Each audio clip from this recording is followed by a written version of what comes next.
Hello my dear student, welcome to my channel Sarvan lecturer, myself Sarvan Goswami. आज के इस video में मोस्ट वेलकम है आप सभी का, क्योंकि ये वीडियो बहुत ही ज्यादा इंपॉर्टेंट है आप लोगों के लिए। ठीक है, क्योंकि इस वीडियो में हम लोग जो सोशल साइंसेस सामाजिक विज्ञान है ना, उसके पूरे ऑब्जेक्टिव क्वेश्चंस को देखने वाले हैं। ठीक है, जैसा कि हम लोग चैप्टर्स को पढ़ ही रहे हैं, अब चैप्टर के साथ साथ हम लोग इंपॉर्टेंट क्वेश्चंस भी देखेंगे ताकि आप लोग बिल्कुल स्ट्रांग हो जाओ और बोर्ड एग्जाम में टॉपर बनो। ठीक है, देखो सारी चीजें हम लोग समझेंगे और आप लोग फुल एंजॉय भी कर रहे हो, स्कूल भी जाते होंगे, कोचिंग भी जाते होंगे, साथ में हमारे साथ भी पढ़ाई कर रहे हो, तो बहुत अच्छी बात है, क्योंकि हम लोगों को बोर्ड एग्जाम में टॉपर बनना है और हम आप लोगों को बहुत अच्छे से गाइड करेंगे। ठीक है, तो आज के इस वीडियो को लाइक करना, शेयर करना। देखो हमारा जो है ना, इस वीडियो में हम लोग जो आप लोगों का सामाजिक विज्ञान है ना, इसके सभी बहुविकल्पीय प्रश्न को देखेंगे, एक भी क्वेश्चन नहीं छोड़ेंगे जो बोर्ड एग्जाम में 100% आएगा, क्योंकि हमें 95% लाना है, बोर्ड एग्जाम में टॉपर बनना है। ठीक है, तो इसमें हम लोग सारे ऑब्जेक्टिव क्वेश्चंस को देखेंगे, जितने भी हमारे सोशल साइंस के मोस्ट इंपोर्टेंट ऑब्जेक्टिव क्वेश्चंस हैं,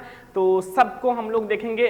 क्वेश्चन नंबर फर्स्ट से स्टार्ट कर। तो स्टूडेंट, अब हमारा क्वेश्चन नंबर फर्स्ट है जो बोर्ड एग्जाम के लिए वेरी इंपॉर्टेंट है। आपसे रिक्वेस्ट है कि सारे क्वेश्चंस आपको बोर्ड एग्जाम में याद करके ही जाना है, क्योंकि आप लोग क्वेश्चन नंबर फर्स्ट देखो, बहुत ही ज्यादा इंपॉर्टेंट है। लिखा हुआ है, जर्मनी का एकीकरण का श्रेय इनमें से किसे दिया जाता है। ठीक है, जो जर्मनी का एकीकरण हुआ था उसका श्रेय मतलब उसका जनक कौन है, ये आपको बताना है। ठीक है, तो जर्मनी के एकीकरण का श्रेय इन चारों में से किसे दिया जाता है।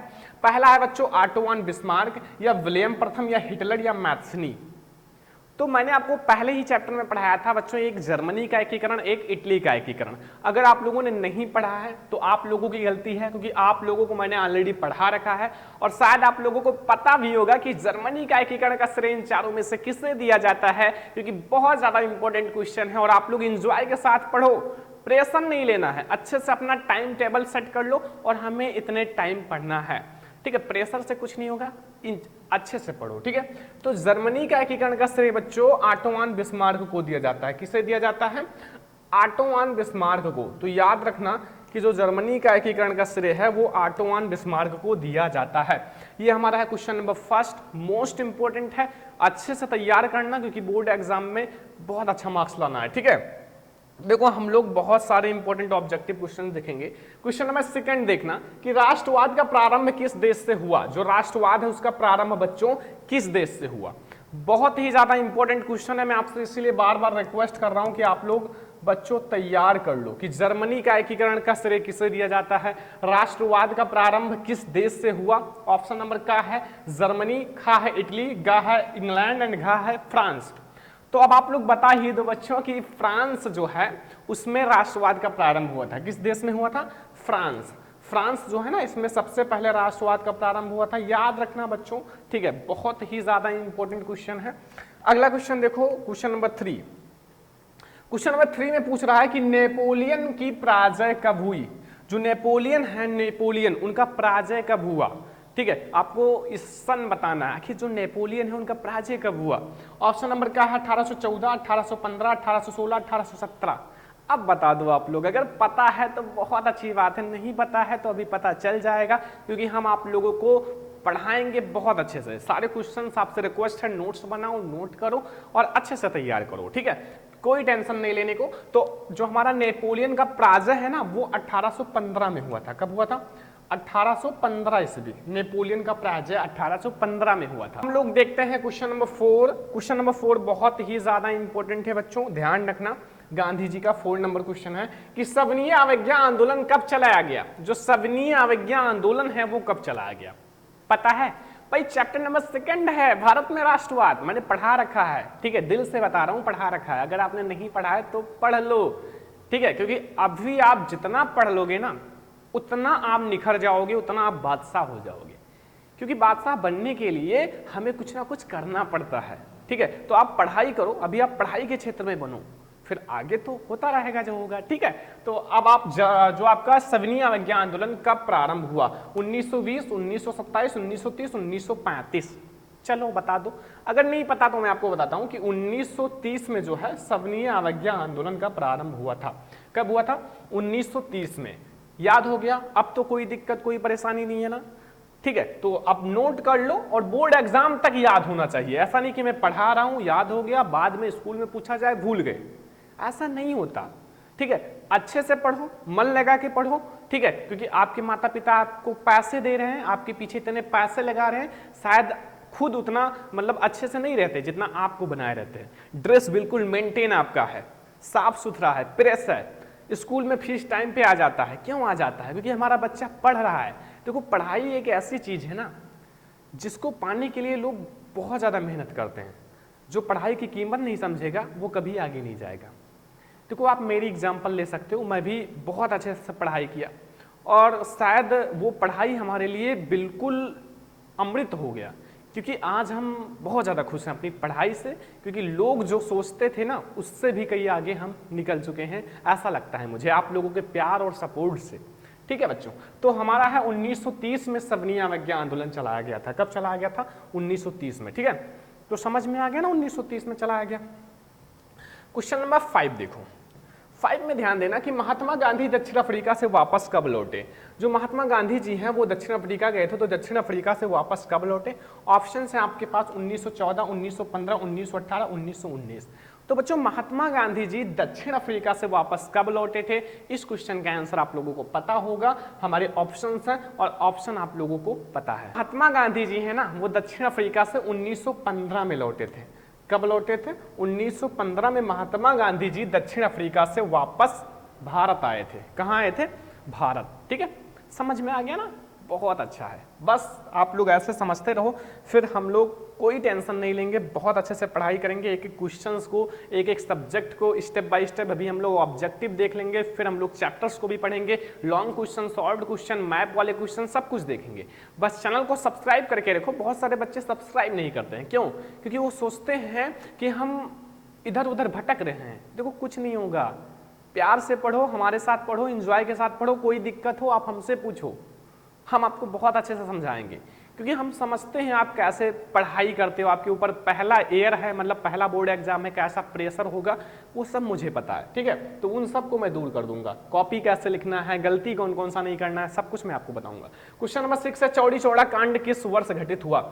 जो चौड़ी चौड़ा कांड है बच्चों वो किस वर्ष घटित हुआ था, किस वर्ष हुआ था? 1920, 1921, 1922, 1925। तो बच्चों जो चौड़ी चौड़ा कांड है ना वो 1922 में हुआ था। कब हुआ था? 1922। गा वाला ऑप्शन हमारा बिल्कुल सही है कि जो चौड़ी चौड़ा कांड है ना वो 1922 ईस्वी में हुआ था। ठीक है, तो क्वेश्चन नंबर 6 समझ में आ गया। क्वेश्चन नंबर 7 देखते हैं। तो स्टूडेंट अब हम लोग देखते हैं क्वेश्चन नंबर 7। क्वेश्चन नंबर 7 देख लो आप लोग। क्वेश्चन नंबर 7 है बच्चों कि जो महामंडी का प्रारंभ किस वर्ष हुआ? देखो मैंने आपको एक महामंडी का टॉपिक पढ़ाया था, चैप्टर नंबर 3 भूमंडलीकृत विश्व का बनना चैप्टर में। ठीक है, उसमें मैंने महामंडी का कारण भी बताया था और महामंडी के असर भी बताए थे, महामंडी के बहुत सारी चीजें बताई थी, और साथ में ये भी बताया था कि आखिर महामंडी जो है उसका प्रारंभ कब हुआ, 1919 में या 1924 में या 1929 में या 1934 में। तो महामंडी का प्रारंभ कब हुआ? बहुत ही ज्यादा इंपॉर्टेंट क्वेश्चन है। तो महामंडी का प्रारंभ जो है 1929 में हुआ था। कब हुआ था? 1929 में। ठीक है, समझ में आ गया ना? कोई दिक्कत, कोई टेंशन नहीं है। देखो आप पढ़ाई कर रहे हो और पढ़ाई में कौन सी टेंशन? अगर आप बातों को अलग चीजें सोचोगे तो टेंशन रहेगा। ठीक है, बातों को, दूसरी बातों को मत सोचो। पढ़ाई कर रहे हो, अच्छे से पढ़ाई करो। हम आप लोगों को खुशी के साथ पढ़ा रहे हैं, कोई टेंशन नहीं है। लेकिन अगर आप पढ़ाई के साथ कुछ और सोच रहे हो तो उसको खत्म कर दो। ठीक है, कुछ कोई काम नहीं आएगा आपको। क्वेश्चन नंबर 8 है, संयुक्त राष्ट्र संघ का मुख्यालय कहां पर स्थित है? जो बच्चों संयुक्त राष्ट्र संघ है इसका मुख्यालय कहां पर स्थित है? Washington, Geneva, New York, Austria. चलो फटाफट से बता दो कि संयुक्त राष्ट्र संघ का मुख्यालय कहां पर स्थित है। 4 ऑप्शंस हैं, बहुत अच्छे अच्छे ऑप्शंस हैं और आप लोगों को पता भी होगा। तो संयुक्त राष्ट्र संघ का जो मुख्यालय है वो न्यूयॉर्क में स्थित है। कहाँ स्थित है? न्यूयॉर्क में। याद रखना जो हमारा संयुक्त राष्ट्र संघ है उसका मुख्यालय न्यूयॉर्क में स्थित है। गा वाला ऑप्शन हमारा बिल्कुल सही है। देखो ऑब्जेक्टिव्स में आप लोगों को पहले पढ़ा देता हूं, फिर और क्वेश्चंस को हम लोग इतने अच्छे से समझेंगे ट्रिक के साथ कि आप लोगों को जिंदगी भर याद रहेगा। लेकिन इस वीडियो को यार शेयर करो अपने फ्रेंड्स के साथ, ज्यादा से ज्यादा बच्चे इसे देखें, क्योंकि जब बहुत कम बच्चे देखते हैं तो पढ़ाने में मजा नहीं आता। ठीक है, तो थोड़ा सा हेल्प करो। आप लोग हमारे स्टूडेंट हो और स्टूडेंट को थोड़ा सा हेल्प करनी चाहिए। एज ए फ्रेंड कर देना यार, आप लोग समझ लो हमारे फ्रेंड हो, कोई दिक्कत नहीं, लेकिन फिर हेल्प तो करो। आप लोग वीडियो को शेयर करो अपने फ्रेंड्स के साथ। बहुत सारे फ्रेंड्स नहीं जानते होंगे कि पढ़ाई चल रही है सरवन लेक्चर चैनल पर, और वो नहीं कर रहे हैं तो शेयर करो, उनको पता चले यार पढ़ाई स्टार्ट है। ठीक है, क्वेश्चन नंबर 9 देखो। ठीक है, क्वेश्चन नंबर 9 देखो, यहाँ प्रथम विश्व युद्ध का प्रारंभ कब हुआ था? देखो 2 विश्व युद्ध हुए थे बच्चों, एक तो प्रथम विश्व युद्ध और एक द्वितीय विश्व युद्ध। अब दोनों विश्व युद्ध इतने खतरनाक थे कि हमारे देश का पूरा हालात गड़बड़ कर दिया, खराब कर दिया, कर्जदार हो गए, महंगाई आ गई और बहुत सारी समस्याएं आई, बहुत सारे सैनिक मारे गए, लोग मारे गए, अत्याचार हुआ। ठीक है, तो वो विश्व युद्ध बहुत खतरनाक था देश के लिए, क्योंकि देश को बनाए रखने के लिए भाई युद्ध नहीं होना चाहिए। एक घर में अगर बातें अच्छे से बनी रहे तो युद्ध यानी कि झगड़ा लड़ाई नहीं होनी चाहिए। भाई भाई के बीच में लड़ाई होता है, अलग हो जाते हैं, वैसे देश देश के बीच में लड़ाई होता है, ऐसे प्रदेश प्रदेश के बीच में लड़ाई होता है, मतलब ऐसा राज्य राज्य में होता है, कोई एक जैसा नहीं होता। सारे लोगों के अंदर, किसी के अंदर क्रोध है तो किसी के अंदर ईर्ष्या है, कोई अच्छा सोचता है, कोई भला सोचता है, कोई बुरा सोचता है, तो सारे एक जैसे नहीं होते ना यार। तो हमारा प्रथम विश्व युद्ध का प्रारंभ कब हुआ? 1914, 1939, 1919, 1942, तो 1914 में हुआ था। जो प्रथम विश्व युद्ध का प्रारंभ जो है वो 1914 में हुआ था। ठीक है, 1914 में, का वाला ऑप्शन सही है। अब हम देखते हैं क्वेश्चन नंबर 10। ठीक है, देखो यहाँ पंजाब में भूमि निम्नीकरण का मुख्य कारण क्या है? जो पंजाब है, पंजाब में भूमि निम्नीकरण का मतलब होता है, भूमि निम्नीकरण का मतलब होता है भूमि का कटाव, भूमि का कम होना, मिट्टी अपर्दन होना। ठीक है, तो कारण क्या है? गहन खेती, वन उन्मूलन, अधिक सिंचाई, अति पशुचारण। तो बच्चों जो पंजाब है ना, पंजाब में भूमि निम्नीकरण का जो मुख्य कारण है वो याद रखना अधिक सिंचाई है। क्या है? अधिक सिंचाई जो है वो पंजाब में भूमि निम्नीकरण का सबसे मेन रीजन है, सबसे मुख्य कारण है। ठीक है, जैसे बहुत ज़्यादा इंपॉर्टेंट क्वेश्चन है, याद रखो, इंपॉर्टेंट है। मैं आप लोगों को हर बार क्या एग्जाम्पल समझाऊं, आप लोग इतने समझदार हो, इतने ज़्यादा इंटेलिजेंट हो कि शायद बहुत अच्छा लगता है आप लोगों के साथ पढ़ाने में। क्वेश्चन नंबर 11 देखो बच्चों, आ जाओ। क्वेश्चन नंबर 11, कपास की खेती के लिए कौन सी मृदा उपयुक्त है, सबसे अच्छी मानी जाती है? जो कपास की खेती है उनके लिए कौन सी मृदा सबसे अच्छी होती है? काली मृदा, लाल मृदा, जलोढ़ मृदा या लेटराइट मृदा? तो बच्चों अगर आपको कपास की खेती करनी है, कपास, ठीक है, तो उसके लिए सबसे अच्छी मृदा कौन सी होती है? पता है कि नहीं पता है? चलो नहीं पता है, मैं आपको ट्रिक के साथ समझाता हूं बढ़िया से, कोई दिक्कत नहीं है। देखो कपास का मतलब होता है का मतलब शब्द आगे आया ना, तो का से क्या होता है? इन चारों में देखो कहीं का शब्द आ रहा है ना, काली मृदा। कपास की खेती सबसे मुख्य होता है काली मृदा में। ठीक है, काली मृदा, इसलिए हम कपास को जो कहते हैं वो काली कपास की मृदा भी कहते हैं हम, काली मृदा को। ठीक है, समझ में आया ना? देखो अच्छे से पढ़ाई करो। ठीक है, देखो समझ में ना आए ना बता देना, मैं आप लोगों को दोबारा समझा दूंगा, हमें कोई टेंशन नहीं है, बस आप लोगों को समझ में आए बस। देखो निम्न में से कौन सी जो अजैवीय, लिख देना इसको, अजैवीय संसाधन है, अजैवीय संसाधन। चलो बताओ भाई, अजैवीय संसाधन, चट्टाने, पशु, पौधे, मछलियां। देखो अजैवीय का मतलब होता है जिसमें जीव ना हो, जो जीवित ना हो। अब बताओ मछलियां जीवित होती हैं? अरे जीवित नहीं होती तो इस पानी के अंदर कैसे चलती? चलो पशु जीवित होते हैं, पशु जीवित ना होते तो इतने घास कहां से खत्म होते? और पौधे भी जीवित होते हैं बच्चों, धीरे धीरे इतने से इतने बड़े हो जाते हैं कि शायद हम लोग भुनगा के समान रहते हैं। चट्टाने जहां हैं, जितनी बड़ी हैं उतनी ही रहेंगी, ना कभी बढ़ेंगी घटेंगी, क्योंकि वो उनके कारण है, कहीं मृदा के कारण, कहीं हवा के कारण घटती रहेंगी, लेकिन बढ़ती भी रहेंगी, लेकिन उसमें कोई जीव नहीं है। ठीक है, तो ये हमारा चट्टाने जो है वो एक अजैवीय संसाधन है। अगला चिपको आंदोलन संबंधित है, सबसे इंटरेस्टेड आंदोलन जो कि चिपको आंदोलन। ठीक है, तो वो चिपको आंदोलन सुनकर मुझे बहुत अच्छा लगता है, शायद नाम अच्छा है और काम इसका बहुत अच्छा है, क्योंकि अगर ऐसे लोग सोचते ना तो शायद आज बहुत अच्छा होता, हमारा इन्वायरमेंट, ये प्रदूषण नहीं होता कभी भी। चिपको का मतलब होता है बच्चों चिपकना। अब किस चीज से? वो है पेड़ पौधे, गलत मत समझना, क्योंकि आप लोग इतने महान हो, इतने अच्छे बच्चे हो। देखो ये है एक पेड़ है और ये हमारा है ये, ठीक है, पेड़। अब क्या हुआ ना कि इसको काटने के लिए पूरा वन था, वन का मतलब है बाग। अब इसको कटवाना चाहते थे, जैसे लोग होते नहीं कि पेड़ को कटवा के बेच देते थे, तो वही चीज है। तो ये कटवाने के लिए लोग आए, लेकिन लोग इनसे क्या हुए? चिपक गए कि भाई अगर काटना है तो पहले मुझे काटो फिर इस पेड़ को काटो। तो फिर ऐसा तो हो नहीं सकता यार, तो इसलिए वो वन संबंधित है, वन संरक्षण से संबंधित है। वन का मतलब होता है पेड़ पौधे बाग, तो इसलिए बाग वन से ही संबंधित है ना। तो आप याद रखना वन संरक्षण से हमारा चिपको आंदोलन संबंधित है, मैंने पढ़ा रखा है चिपको आंदोलन। सुंदरवन राष्ट्रीय पार्क स्थित है, सुंदरवन राष्ट्रीय पार्क हमारा कहाँ स्थित है? असम में, पश्चिम बंगाल, उड़ीसा या मध्य प्रदेश में। तो बच्चों जो हमारा सुंदरवन राष्ट्रीय पार्क है ना, वो हमारा पश्चिम बंगाल में स्थित है। कहाँ स्थित है? पश्चिम बंगाल में, ठीक है, पश्चिम बंगाल में स्थित है। अगला क्वेश्चन देखते हैं, क्वेश्चन नंबर 15।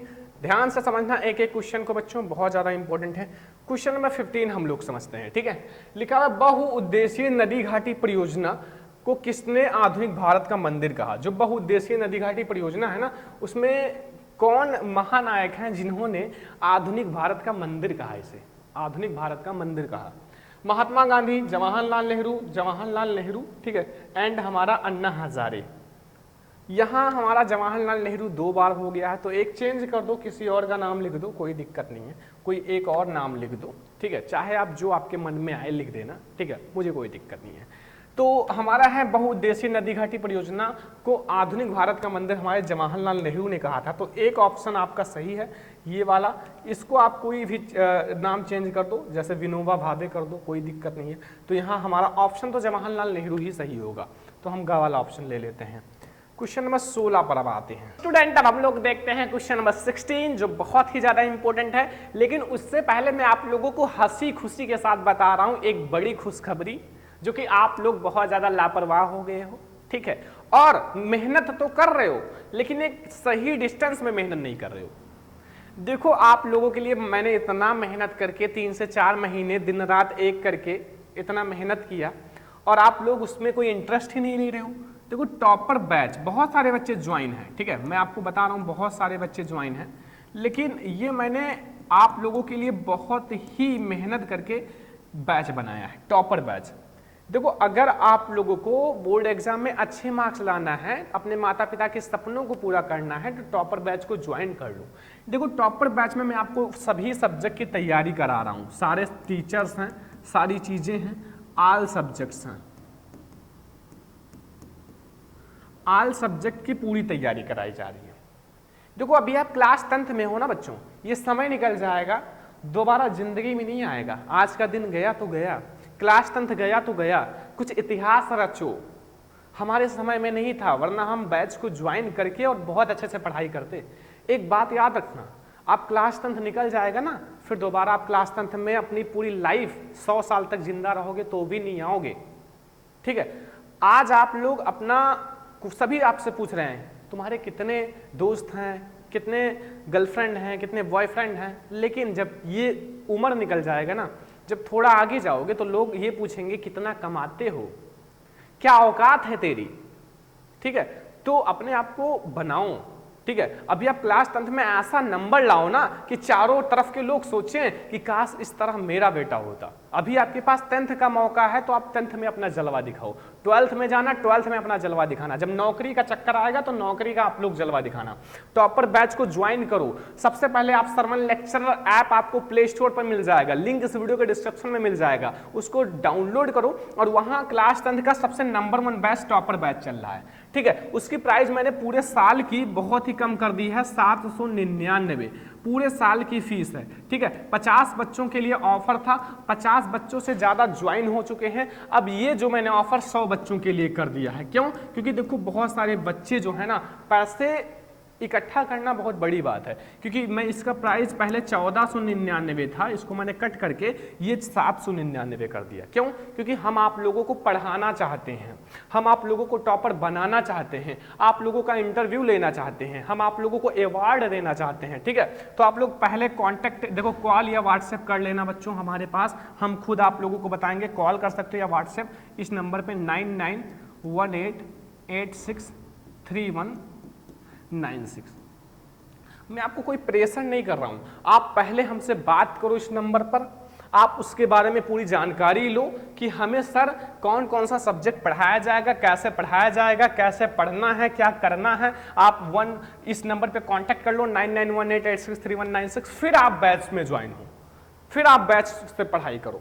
देखो पढ़ाई करना है, माता पिता के सपनों को पूरा करना है, टॉपर बनना है, हमारे चैनल पर इंटरव्यू देना है, तो फिर आप चैनल और बैच दोनों से पढ़ाई करो, रिक्वेस्ट है। ठीक है, अब देखो हमारा 16 नंबर क्वेश्चन ध्यान से समझना। ठीक है, आप लोग ज्वाइन कर लेना, फ्रेंड्स के साथ शेयर कर देना। ठीक है, सलाल बांध किस नदी पर बना है?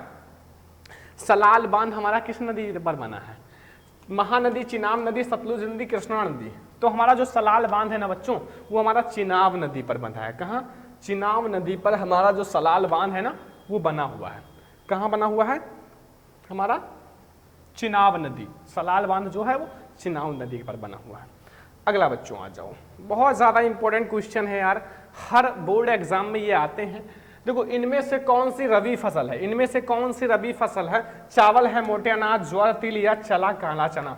तो बच्चों बता दो कौन सी रबी फसल है? बहुत ज्यादा इंपॉर्टेंट क्वेश्चन है। तो ये हमारा ए ब्रैकेट में कर लेना, चना या काला चना। तो हमारा यही है, चना या काला चना जो हमारा है वो एक रबी की फसल है। देखो 3 फसलें होती हैं, रबी की फसल, खरीफ की फसल, जायद की फसल। अब ये तीनों के बारे में अगर आपको पता है ना, 1-2 ऑब्जेक्टिव तैयार ही हो जाएगा, क्योंकि आना तय है भाई इस टाइप के क्वेश्चन। अगला देखो क्वेश्चन नंबर 18, निम्नलिखित में से कौन सी एक रेशेदार फसल है? देखो रेशेदार फसल है, जूट है, कॉफी है, जौ है, रबड़ है। ये रबड़ कर लेना। देखो इसमें से कौन सी है जिसके अंदर रेशे होते हैं? तो जूट के अंदर रेशे होते हैं और ये एक रेशेदार फसल है। ठीक है, तो कोई टेंशन नहीं है ना, अच्छे से पढ़ाई करो। अगला क्वेश्चन देखते हैं 19 नंबर।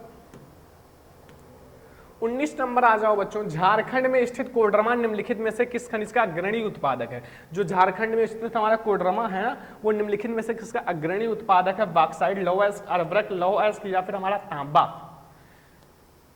तो बच्चों जो हमारा झारखंड में स्थित कोडरमा है ना, वो अर्वरक का जो हमारा है अग्रणी उत्पादक है। अर्वरक, खा वाला ऑप्शन हमारा बिल्कुल सही है कि जो हमारा झारखंड में स्थित कोडरमा है वो अर्वरक का अग्रणी उत्पादक है। क्वेश्चन नंबर 19 का खा वाला ऑप्शन सही है। ठीक है, क्वेश्चन नंबर 20 देखते हैं, यानी कि 20 नंबर क्वेश्चन। बच्चों 20 नंबर क्वेश्चन ध्यान से देखना, हमारा एंथेसाइड का संबंध किस खनिज से है? एंथेसाइड का संबंध हमारा किस खनिज से है? बच्चों एंथेसाइड का संबंध आपको बताना है, तांबा से, सोना से, बॉक्साइट से या हमारा कोयला से। तो बच्चों जो एंथेसाइड है ना, इसका संबंध हमारा कोयला से है। किससे है? कोयला से। तो 20 नंबर क्वेश्चन तक अच्छे से समझ में आ गया। अब आपसे इसमें से कोई भी क्वेश्चन पूछें तो बता दोगे, और कोई स्कूल में पूछे तो बता दोगे, कोई भी पूछे तो आप बता देना, क्योंकि हम आप लोगों को पढ़ाते हैं मेहनत के साथ, इतना ज़्यादा रिसर्च करके इंपॉर्टेंट क्वेश्चंस लाते हैं। तो थोड़ा सा आप मेहनत करो और दिखा दो अपनी पावर। ठीक है, चैनल से भी तैयारी करो, बैच से भी तैयारी करो, मस्त तैयारी करो, कोई दिक्कत नहीं यार, इतना मिनिमम फीस है, कोई नहीं करेगा। ठीक है, तो ये हमारा 20 नंबर ऑब्जेक्टिव हो गया। अब हम लोग देखते हैं 21 नंबर। स्टूडेंट अब हम लोग 21 नंबर क्वेश्चन देखते हैं, मोस्ट इंपॉर्टेंट है आपके बोर्ड एग्जाम के लिए। ठीक है, इसमें पूछ रहा है कि निम्नलिखित में से कौन सा परिवहन साधन भारत में प्रमुख साधन है? मतलब भारत में कौन सा परिवहन साधन है जो सबसे अच्छा माना जाता है? पाइपलाइन, ठीक है, रेल परिवहन, सड़क परिवहन या वायु परिवहन। तो भारत में सबसे अच्छा जो परिवहन माना जाता है वो सड़क परिवहन है। कौन सा है? सड़क परिवहन सबसे अच्छा है, क्योंकि हम कोई भी चीज लाते हैं, ले जाते हैं, सरल है, सरल भी रहता है सड़क परिवहन, आराम से आते हैं, जाते हैं, पैदल भी जाते हैं, गाड़ी मोटर से भी जाते हैं, कोई दिक्कत नहीं रहता। तो सड़क परिवहन सबसे प्रमुख साधन है। अगला क्वेश्चन नंबर 22, निम्नलिखित में से कौन सा वस्तु का निर्यातक भारत नहीं है? इन चारों में से कौन सा वस्तु का निर्यातक है जो भारत नहीं है? भारत किस वस्तु का निर्यातक नहीं करता है? काफी, उर्वरक, तंबाकू, चाय। तो बच्चों चलो बता दो कि भारत जो है वो इन चारों में से कौन सा वस्तु का निर्यातक नहीं है? तो वो हमारा है उर्वरक। उर्वरक जो है ना, उर्वरक का जो है वो भारत निर्यातक नहीं है। ठीक है, अगला question, question number 23। Question number 23 है, इनमें से कौन सा जो हमारा फलन पूर्वी तट पर स्थित है, जो अंतः स्थलीय तथा अधिकतम गहराई का पत्तन तथा पूर्व सुरक्षित है? देखो पत्तन आ गया ना, पत्तन का मतलब होता है कि विशाखापट्टनम, लास्ट में इसमें भी पट्टनम है, तो इसलिए अब याद रखना विशाखापट्टनम सही है, ना चेन्नई सही है, ना पारादीप सही है, ना तूतीकोरिन सही है। हमारा सही जो है वो विशाखापट्टनम है। अब हम लोग देखते हैं 24 नंबर क्वेश्चन। सारे क्वेश्चन पढ़ लेना, याद कर लेना। ठीक है, आज मैं आपको बहुत ज्यादा मेहनत करा रहा हूं। जो हमारा बेल्जियम की राजधानी है, बेल्जियम जो है उसकी राजधानी क्या है? ब्रुसेल्स, ब्राजील, बैंकॉक या हमारा न्यूयॉर्क। तो बच्चों हमारा जो ब्राजील है इसकी राजधानी क्या है? सॉरी बेल्जियम, बेल्जियम की राजधानी क्या है? तो बेल्जियम की राजधानी है ब्रुसेल्स। क्या है? ब्रुसेल्स जो है वो बेल्जियम की राजधानी है। ठीक है, क्वेश्चन नंबर 25 आ जाओ बच्चों। क्वेश्चन नंबर 25, निम्नलिखित में से कौन सा संघीय राज्य नहीं है? संघीय राज्य का मतलब होता है जो एक राज्य ना हो, संघीय राज्य ना हो। मणिपुर तो हमारा एक संघीय राज्य है, हिमाचल प्रदेश भी संघीय राज्य है, हमारा अरुणाचल प्रदेश भी संघीय राज्य है, लेकिन दिल्ली जो है एक सिटी है, एक शहर है, ना कि हमारा एक संघीय राज्य है। तो दिल्ली क्या है? एक शहर है, नो एक संघीय राज्य नहीं है। हम लोग देखते हैं 26 नंबर क्वेश्चन। देखो सारे क्वेश्चन बढ़िया से तैयार करना अच्छे से। निम्नलिखित में से कौन सा संघीय हमारा सूची का विषय है? संघीय सूची, देखो संघीय सूची का विषय आपको बताना है, ठीक है। अगला है देखो हमारा ऑप्शन है रक्षा, कृषि, व्यापार या शिक्षा। चलो बताओ, तो इसका हमारा सही ऑप्शन होगा बच्चों हमारा रक्षा जो है वो एक संघीय सूची का हमारा विषय है। संघीय सूची मैं आपको पढ़ाऊंगा आगे, जब नागरिक शास्त्र पढ़ाऊंगा तो संघीय सूची पढ़ाऊंगा। उसमें 3 विषय थे और वो 3 विषय, एक रक्षा है, एक गोद लेना है, शायद एक और है, उसको मैं आप लोगों को बताऊंगा, ठीक है। अगला देखो क्वेश्चन नंबर हमारा 27, निम्नलिखित में से किस राज्य की प्रति व्यक्ति आय सर्वाधिक है? प्रति व्यक्ति आय का मतलब होता है एक एक व्यक्तियों की आय, आय का मतलब होता है उनकी कमाई, ठीक है। हरियाणा, बिहार, राजस्थान, मेघालय। चलो बताओ, तो जिस हमारा राज्य का प्रति व्यक्ति आय सबसे ज्यादा है ना वो हमारा हरियाणा है। कौन सा है? हरियाणा जो है उस राज्य की प्रति व्यक्ति आय सबसे ज्यादा है। अगला क्वेश्चन नंबर 28, सार्वजनिक और निजी क्षेत्र के आधार पर विभाजित है। जो हमारा सार्वजनिक और निजी क्षेत्र के आधार पर विभाजित है। रोजगार की शर्तें, आर्थिक गतिविधि के स्वभाव, उद्यमों का स्वामित्व, उद्यम की नियोजित श्रमिकों की संख्या। तो हमारा उद्यमों का स्वामित्व जो है वो बिल्कुल सही आंसर है, ठीक है। हमारा सार्वजनिक और निजी क्षेत्र के आधार पर जो विभाजित है वो उद्यमों का स्वामित्व है। 29 नंबर क्वेश्चन अब हम लोग देखते हैं। बहुत अच्छा लग रहा होगा आप लोगों को पढ़ाई करते ऐसे। देखो मैं आप लोगों को चैप्टर्स भी पढ़ा रहा हूँ, इंपॉर्टेंट क्वेश्चंस भी पढ़ा रहा हूँ, साथ में प्रैक्टिस भी कराऊंगा। सारी चीजें हम लोग देखेंगे तो क्या टेंशन है, सारी चीजें पढ़ेंगे आराम से, बोर्ड एग्जाम में लिख कर आएंगे, बस हो गया, ठीक है। कॉपी कैसे लिखना है वो भी मैं आपको बता दूंगा, क्या गलती नहीं करनी है, सब कुछ मैं आपको पूरा एक्सपीरियंस, मतलब जैसा एक्सपीरियंस है सारी चीजें बताऊंगा और आप वहां वैसे करके आना। बस टॉपर बनने का इंतजार रहेगा और फिर हम लोग खाएंगे लड्डू, आप लोगों को भी खिलाएंगे, ठीक है, क्योंकि आप लोग हमारे सबसे प्यारे प्यारे छोटे छोटे स्टूडेंट हो, ठीक है। बट आप लोग समझना कि हम आप लोगों के लिए मेहनत कर रहे हैं, तो आप लोग भी मेहनत करो, ठीक है। विश्व व्यापार संगठन की स्थापना कब हुई? 1 जनवरी 1995 में। याद रखना कि 1 जनवरी 1995 में जो है हमारा विश्व व्यापार संगठन की स्थापना हुई। 30 नंबर क्वेश्चन है बच्चों कि भारत में उपभोक्ता संरक्षण अधिनियम पारित किया गया। हमारा उपभोक्ता संरक्षण अधिनियम है वो कब पारित किया गया? 1982 में, 1984 में, 1985 में, 1986 में। तो 1986 में जो है भारत में हमारा उपभोक्ता संरक्षण अधिनियम पारित किया गया था, ठीक है। तो ये हमारा 30 नंबर क्वेश्चन है।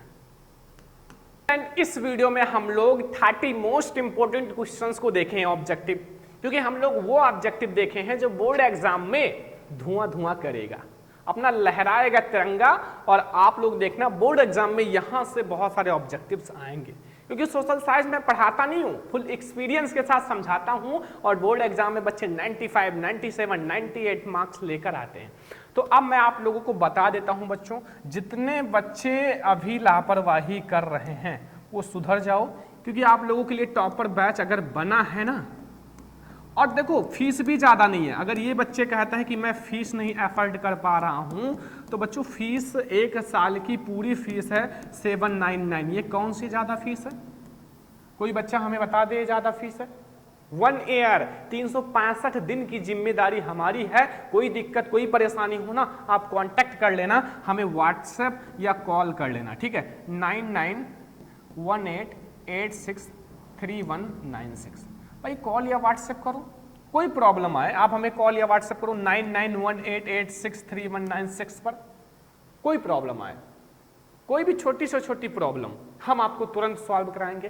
तो टॉपर बैच को ज्वाइन करो। बहुत सारे ऐसे चैनल्स हैं जो 6-6 हजार, 7-7 हजार, 5-5 हजार 1 साल की फीस बच्चे से ले रहे हैं और वो लोग कुछ दे नहीं रहे हैं। हम आप लोगों को केवल 799, अगर 1 महीने की कोचिंग अगर देख लिया जाए ऑफलाइन, तो वो कम से कम 500 होता है, 500 रुपये आप खुशी से दे देते हो। हम आपको गारंटी के साथ मॉडल्स पेपर एंड आपके पूरा syllabus, important questions, practice set, test सब कुछ करा रहे हैं। पूरी मेहनत के साथ पूरी टीम काम करेगी। फिर भी आप लोग नहीं ज्वाइन कर रहे हो, बहुत कम ही बच्चे ज्वाइन कर रहे हैं। क्यों? क्या कर रहे हो? कोई टेंशन है, कोई प्रॉब्लम है, बताओ, कॉल करो, व्हाट्सएप करो, हमें बताओ, कोई भी टेंशन है, कोई भी प्रॉब्लम है तो सरवन लेक्चर ऐप को डाउनलोड करो, बैच को ज्वाइन करो, आप हमारे साथ जुड़ो, हमसे बात करो, बताओ, कोई प्रॉब्लम हो हम आपको सॉल्व कर देंगे, ठीक है। और आप लोग अच्छे से पढ़ाई करते रहो, हमारी यही रिक्वेस्ट है। माता पिता आपके सपने देखे हैं तो उसके प्रति आप जागरूक रहो, मेहनत करो, ठीक है। बस तो बच्चों, ये है हमारा सोशल साइंस का मोस्ट इंपॉर्टेंट क्वेश्चन, बहुत ज़्यादा इंपॉर्टेंट क्वेश्चंस हैं और इसका पीडीएफ हमारे सरवन लेक्चर ऐप में मिल जाएगा, टॉपर बैच में सारे नोट्स हैं, देख लेना, ठीक है। तो आज का ये वीडियो पसंद आया हो तो बस आपसे एक ही रिक्वेस्ट है छोटी सी, कि एक फ्रेंड्स के साथ शेयर कर देना, क्योंकि हम आप लोगों के लिए मेहनत कर रहे हैं तो आप लोगों को भी करना पड़ेगा। बस फ्रेंड्स के साथ शेयर कर देना, एक फ्रेंड्स के साथ शेयर कर देना, ताकि वो इस वीडियो को देख सकें। बस लाइक करो या ना करो, चैनल को सब्सक्राइब कर लो, क्योंकि भाई पूरी तैयारी करनी है। हम लोग मिलेंगे नेक्स्ट इंपॉर्टेंट वीडियो में, तब तक के लिए धन्यवाद।